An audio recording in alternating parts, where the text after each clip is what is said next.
Then Jesus said to the crowds and to his disciples, "The scribes and the Pharisees sit on Moses' seat. Therefore, do whatever they teach you and follow it. But do not do as they do, for they do not practice what they teach. They tie up heavy burdens, hard to bear, and lay them on the shoulders of others, but they themselves are unwilling to lift a finger to move them. They do all their deeds to be seen by others, for they make their phylacteries broad and their fringes long. They love to have the place of honor at banquets and the best seats in the synagogues, and to be greeted with respect in the marketplace, and to have people call them rabbi. But you are not to be called rabbi, for you have one teacher, and you are all students. And call no one your father on earth, for you have one Father, the one in heaven. Nor are you to be called instructors, for you have one instructor, the Messiah. The greatest among you will be your servant. All who exalt themselves will be humbled, and all who humble themselves will be exalted." This is the word of the Lord. Thanks be to God. Today is All Saints Sunday, so we remember and honor our loved ones who have gone before us. Their faith journey teaches us a lot. And one of the lessons that they give us is found in today's text. All who exalt themselves will be humbled, and all who humble themselves will be exalted.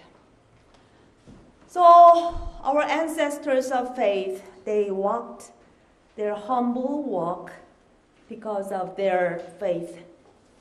They served God and served others in need without any expectation to gain their personal glory or benefit. So in a way, as disciples of Jesus Christ, we are also following their journey as much as we can. And I want to show you some beautiful faces of humble servants among us who served Voyagers yesterday. So they had a Hope House fashion show, and they are the models.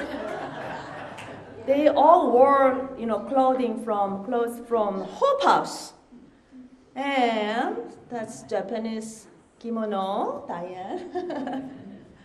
Wow, look at that, It's a Oscar going. Yeah. And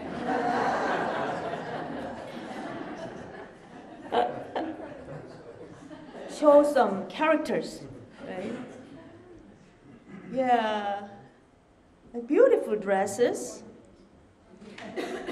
All right, who is that? And who is that? Oh, he was so popular, right? Yeah. Yeah, wow. Beautiful. Wow. Yeah, all these models. And, Marge Walton, she's here, right? Yeah, she's in charge of also Marie Weeks. They are doing this clothing part at Hope House. They are doing great job, and I didn't know that they have these fancy dresses there. And nobody asked for any special recognition. They were having fun and we laughed together, having such a great time together. So that's the example that we all follow. And I'm going to have Advent Bible study in December, and the title is Faithful, and it's about Christmas through the eyes of Joseph. And it was written by our favorite author, Reverend Adam Hamilton. And I really like what he says about Joseph and us. He said, "We are not that different from Joseph. True, we may not be part of a story that will be remembered for all time, but like Joseph, we encounter circumstances that we had never choose for ourselves. At times, it can be tempting just to walk away. But Joseph provides us a great example of humbly obeying God even when we don't understand. Faithfully moving forward in the strength that God provides. So this book explains why Joseph holds such an honorable place among us, among all the saints. Jesus and Joseph picture somebody drew a long time ago. The honor was given to Joseph not because of his title as the father of Jesus, but because of what he did and did not. He did not walk away from the difficult situation, but he stayed in it for his loved ones out of his obedience to God. At the time, he didn't understand, but he knew that God wanted him to stay and to protect all his vulnerable loved ones. And he did not use his right to protect his own reputation, but he rather acted out of love for the people in desperate need. And we don't know how long he lived his life, but he never tried to take advantage from his relationship with Jesus, who was the most popular miracle maker at the time. In those ways, he became a truly wonderful example of humbly obeying God, the way of discipleship. And Joseph knew that he had one and only teacher, and who was God and God alone. So in today's text, Jesus was speaking against all those dishonorable behaviors of religious leaders at the time, and he was very critical toward the scribes and the Pharisees who asked for the place of honor and best seats or special welcoming because they were rabbis and teachers and fathers and instructors. And Jesus continued to say that they did not try to help others in need, while they put heavy burdens on the shoulders of others. And he said those leaders were judgmental against others, while they themselves did not practice what they preached. And their behaviors and styles, those things did not match to their titles. And so Jesus reminded them that they were all, what? Students. One of our church members have an email address. It says, forever student. And I thought it was good.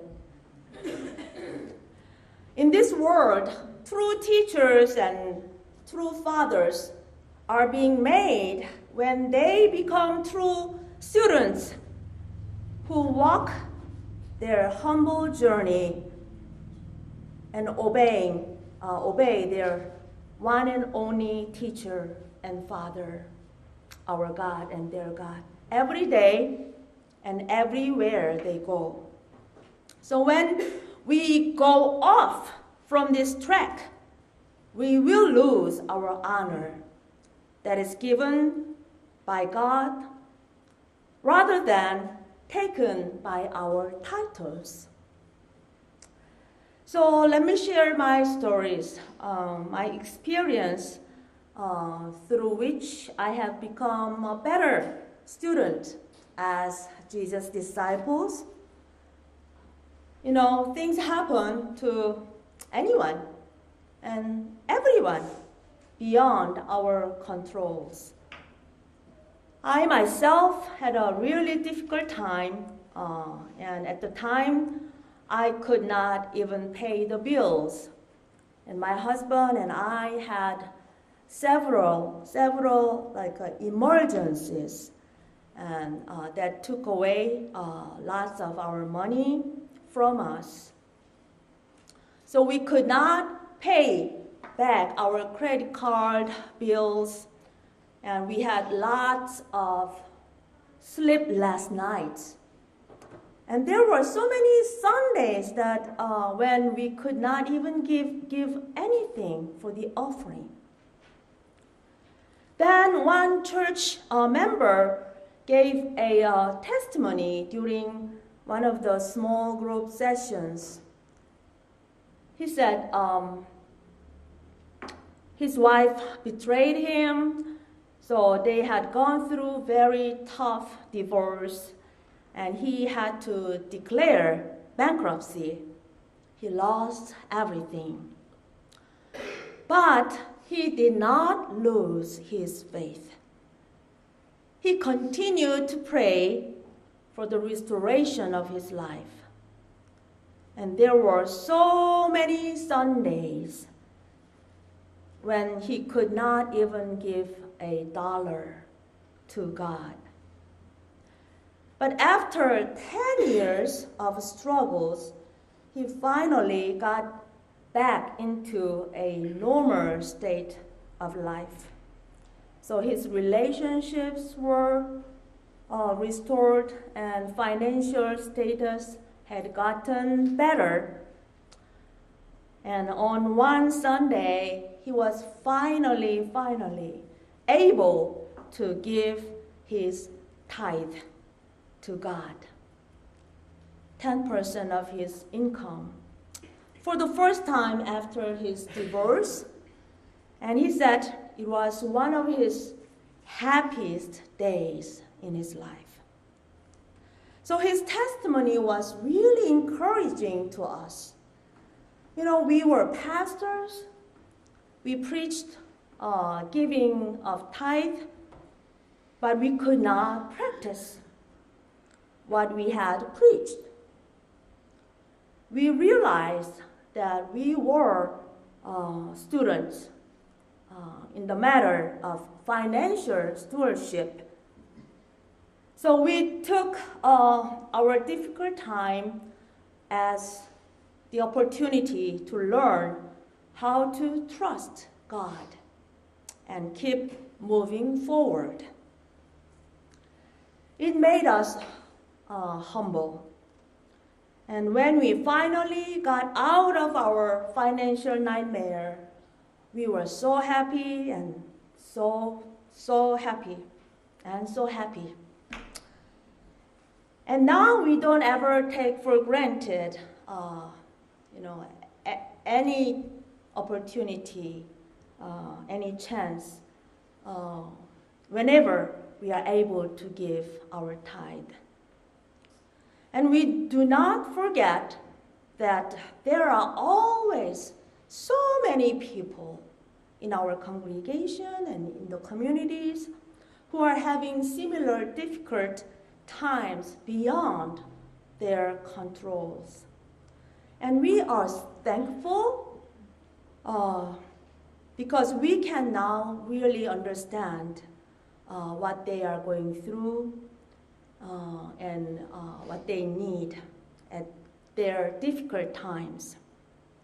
So this is our response to the call made by our God, that to remember that we are students.